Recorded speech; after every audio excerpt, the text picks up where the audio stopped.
നമസ്കാരം. നിളാനദി മലയാള സാഹിത്യത്തിന്റെ പ്രിയങ്കരി എം.ടി. ഇടശ്ശേരി, പി. കുഞ്ഞിരാമൻ നായർ തുടങ്ങിയ സാഹിത്യ മഹാരഥന്മാർക്ക് വർണ്ണിച്ച് മതിവരാത്തവൾ. എന്നാൽ ഇന്ന് ഞാൻ കണ്ടത് തേജസ്സറ്റ നിള. മുത്തശ്ശിയും അമ്മയും കണ്ട സമൃദ്ധമായ നിളയെ എനിക്കൊരിക്കലും കാണാനാവില്ല എന്ന നൊമ്പരത്തോടെ ഞാൻ ഈ കവിത ചൊല്ലുകയാണ്.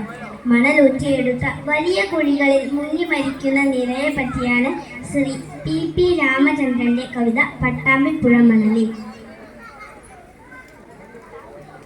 പട്ടാമ്പിപ്പുഴ മൂളും പാട്ടും കേട്ടൊരു നാളിൽ വെറുതെ ഇത്തിരി നേരം മണലിൽ ഞാനിളവേൽക്കെ വെയിലാറി വരുന്നുണ്ട്, കുളിർക്കാറ്റിൻ കഴിവുണ്ട്, ഇരുകരയിൽ തൈത്തെങ്ങുകൾ മുടികോതിരിപ്പുണ്ട്.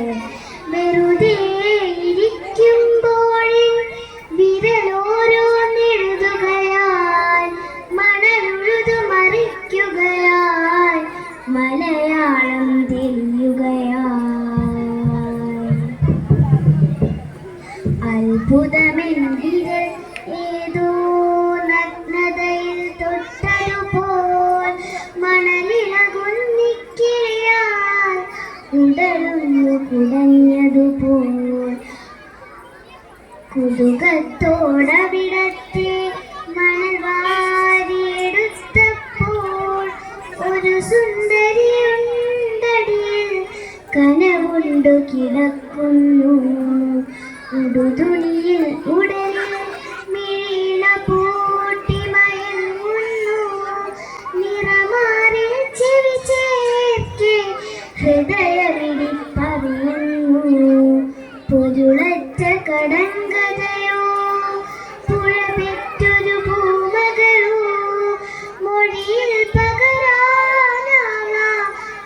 ഭാവനിഗൂഢതയോ. പൊരുളറ്റ കടങ്കഥയോ പുഴ പെറ്റൊരു ഭൂമകളോ, മൊഴിയിൽ പകരാനാവാത്തൊരു ഭാവനിഗൂഢതയോ. അവളുണരുന്നതു കാത്തിട്ടരികത്തു കിടന്നു ഞാൻ, ഇരവേറി വരുന്നുണ്ട്, നനവാർന്നൊരു കാറ്റുണ്ട്. അറിയാതെ ഉറങ്ങിപ്പോയി ഞൊടിനേരം, അറിയാതെ ഉറങ്ങിപ്പോയി ഞൊടിനേരം, ഉണർന്നപ്പോൾ തെളിവാർന്ന നിലാവുണ്ട്, കരയിൽ കരിനിഴലുണ്ട്. അവളരികത്തിൽ അവിടെ മണൽ നീങ്ങിയ കുഴിയുണ്ട്, കുഴിയിൽ ചെളിവെള്ളത്തിൽ മുഴുതിങ്കൾ തെളിയുണ്ട്. അകലെ കണ്ടേനപ്പോൾ ഉടലാർന്ന നിലാവൊളിയെ, അവളോ പുഴയോളത്തിൽ നിലയില്ലാതാഴത്തിൽ. അരുതെന്നു വിലക്കി ഞാൻ അലറിക്കൊണ്ടെന്നാലും, അരയോളം മാറോളം പുഴയിൽ താണവസാനം.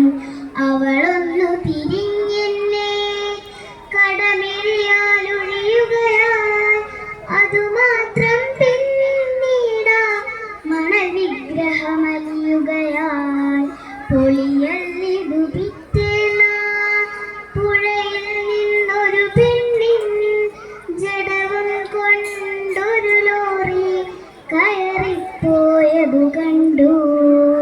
പൊളിയല്ലിതു പിറ്റേന്നാ പുഴയിൽ നിന്നൊരു പെണ്ണിൻ ജഡവും കൊണ്ടൊരു ലോറി കയറിപ്പോയതു കണ്ടു. നന്ദി. Thank you.